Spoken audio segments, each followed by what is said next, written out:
Tout le monde, j'espère que vous allez bien. Aujourd'hui, je voulais faire une vidéo concernant l'aide qu'on a besoin, dont on a besoin, l'aide qu'on demande. Très souvent, ça se passe bien, ça se passe très bien. Beaucoup de personnes sont toujours prêtes à nous aider, et puis ça doit se faire dans la discussion, parce que c'est pas forcément facile pour nous, quand on a une situation de handicap, de demander de l'aide, d'accepter qu'on ne puisse pas tout faire. On est limité physiquement, mais dans notre tête, on aurait envie de faire les choses comme tout le monde, voilà, et puis non, on ne peut pas, donc il faut demander de l'aide. C'est pas forcément facile pour nous. Et c'est pas forcément facile pour la personne qui donne cette aide. Souvent, elle sait pas comment la donner. Elles peuvent se sentir ouais, mal à l'aise parce qu'elles ne savent pas comment elles doivent aider. Donc, on doit discuter, on doit s'expliquer nous ensemble. Et puis, mais avec certaines personnes, ça se passe très très bien. Après, au fur et à mesure des années, on sait quelles personnes. Moi, je sens presque les personnes sans forcément les connaître. Après, il y en a que je connais, qui me connaissent bien et que ça se passe bien. Mais même d'autres que je connais pas, certaines, souvent, je sens lesquelles je vais pouvoir demander de l'aide et que ça va se passer super bien. Et puis certaines, je demande même pas parce que je sais, je pressens que ça sera compliqué. C'est comme ça dans plusieurs choses avec le handicap, hein. Je pense que quand on a un handicap depuis toujours ou depuis très longtemps, on devient un peu des experts de ouais, ressentir les choses, comment on sait qu'avec certaines personnes ça va bien se passer, avec d'autres ça va se passer plus difficilement. Donc voilà. Et on sait ça, je pense, depuis très jeune. Souvent les gens nous disent, bah ouais, mais t'es très jeune, t'es un enfant, donc tu sais pas les choses. Et puis en fait, moi j'ai envie de dire non. Parce qu'en fait, si on a le handicap depuis toujours ou très très très jeune, on a déjà beaucoup d'années de pratique.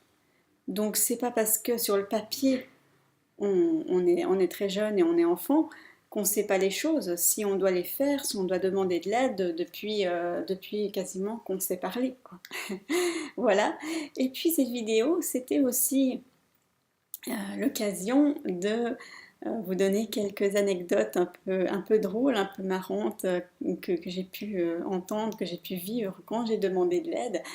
Et aussi à des gens avec qui j'avais totalement confiance, que je connais très bien, des amis qui m'ont demandé de l'aide. Et puis de temps en temps, il y a quand même une petite questionnement, mais pourquoi tu as besoin d'aide pour ça? Ou enfin voilà. Donc j'ai trois anecdotes que je voulais partager avec vous. La première, c'était une fois quand j'ai dû faire un paquet de livres pour les envoyer. J'ai demandé à une voisine, une amie et que je connais très bien, qu'on se connaît très bien. Je l'ai contactée, j'ai dit est-ce qu'à l'occasion tu peux passer pour me faire un paquet, je dois envoyer des livres. Et puis elle me dit pas de souci, je passe à un certain moment et tout. Donc elle arrive, elle frappe à la porte et puis je vais ouvrir. Et puis directement, tout de suite, elle me dit bonjour, on se dit bonjour, et puis elle me regarde, elle me dit alors il est prêt ce paquet? Et moi je lui dis quoi après? Non, c'est toi qui dois le faire, le paquet de livres. Moi je peux pas le faire physiquement avec une main, avec un bras, mettre des livres dans une enveloppe pour un paquet. C'est pas une enveloppe pour une lettre, hein, pour faire des paquets. Je vais vous montrer un peu de quoi je parle, hein, quand j'envoie des livres. Bon, ça dépend combien de livres j'envoie. Soit je fais un carton et puis là, je peux pas mettre le scotch autour, donc voilà. Mais autrement, souvent quand c'est un livre, deux livres, trois livres, j'envoie dans des enveloppes comme ça. Il y a différentes tailles. Donc pour mettre un livre dans une enveloppe comme ça, que l'intérieur, je sais pas si on voit un peu, c'est un peu ce papier bulle là pour que ça soit un peu molletonné ou je sais pas comment dire. Donc moi je vais vous montrer le début, je sais pas si c'est visible à la caméra. Moi je veux pas, ce sont mes exemplaires de bouquins, donc je veux pas forcément les mettre dedans pour peut-être ne pas réussir à les ressortir. Alors je vais faire le début. C'est pas faisable quoi. Et même les gens qui le font quand ils sont avec moi et qui mettent le livre là-dedans, ils se rendent compte en le faisant que vraiment même avec deux mains, même avec deux bras, c'est très compliqué. Enfin, ça prend du temps de mettre ces bouquins dans ces enveloppes, mais qui sont bien pratiques pour le transport, hein, ça permet de ne pas les abîmer. Donc j'avais beaucoup aimé cette voisine, cette copine qui arrive comme ça. Et puis parce qu'elle, en fait, elle m'avait proposé de prendre mon paquet de bouquins pour aller le poster parce qu'elle devait aussi aller à la poste elle-même pour un truc pour elle.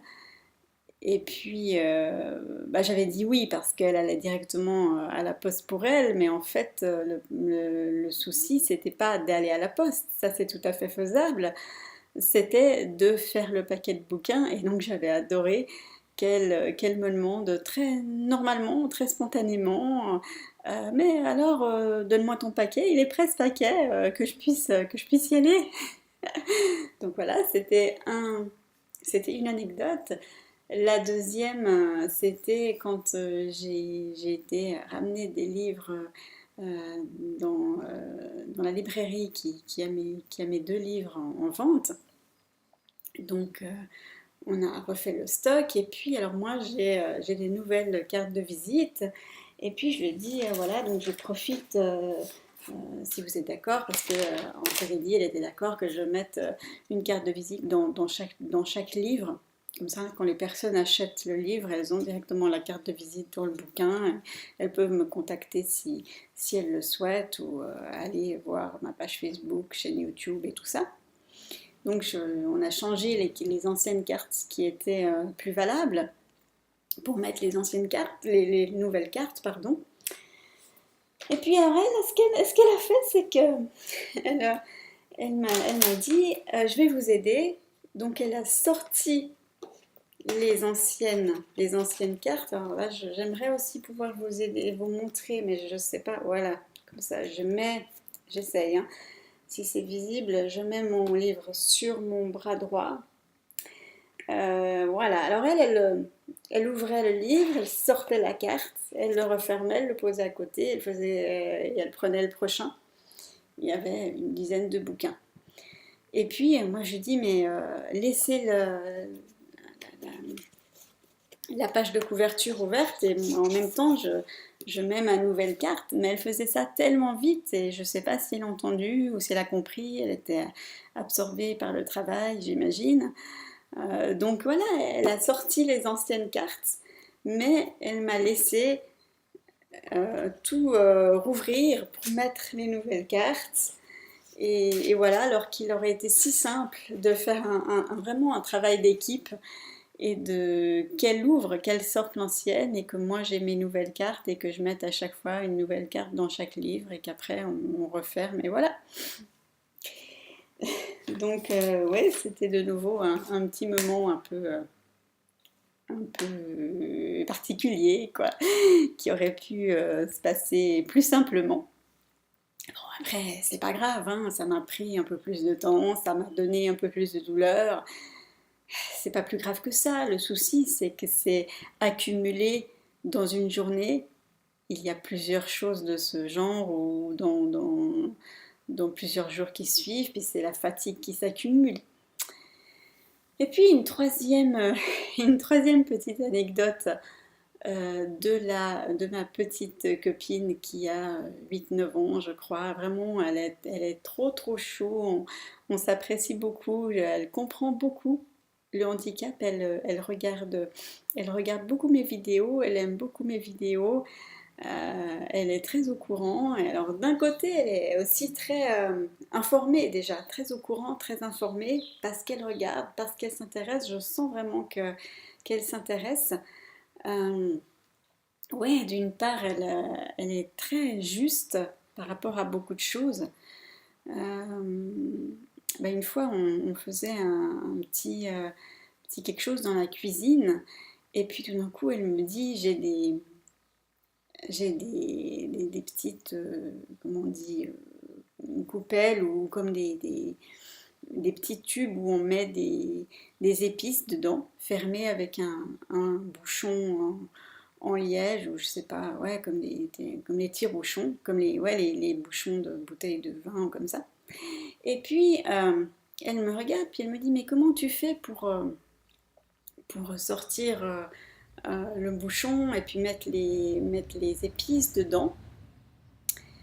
Alors là, je ne l'ai pas apporté là parce que j'ai peur de faire tout tomber, hein. Mais donc je ne vais pas vous montrer, mais elle me dit ça. Et moi je lui dis comment tu crois que je fais? Je lui demande, et puis bah, elle réfléchit, et puis elle me dit ah ouais, je pense que tu fais comme ça, tu prends avec ton bras, puis après tu enlèves le bouchon. Je lui dis bah, exactement. Donc d'elle-même, en réfléchissant un tout petit peu, elle a compris. D'une part, c'est vraiment, on sent qu'elle réfléchit beaucoup, qu'elle comprend et elle est très souvent très adéquate avec moi. Elle va doucement, et ouais, elle fait attention. Mais alors, ce jour-là, un peu plus tard, tout d'un coup, on discutait, on faisait des choses, on s'amusait, et puis tout d'un coup, elle voit ma main. Donc de nouveau, voilà, j'essaie de vous montrer comme ça. Et puis alors, souvent, il y a ce doigt qui est moins fermé que les autres et qui est comme ça.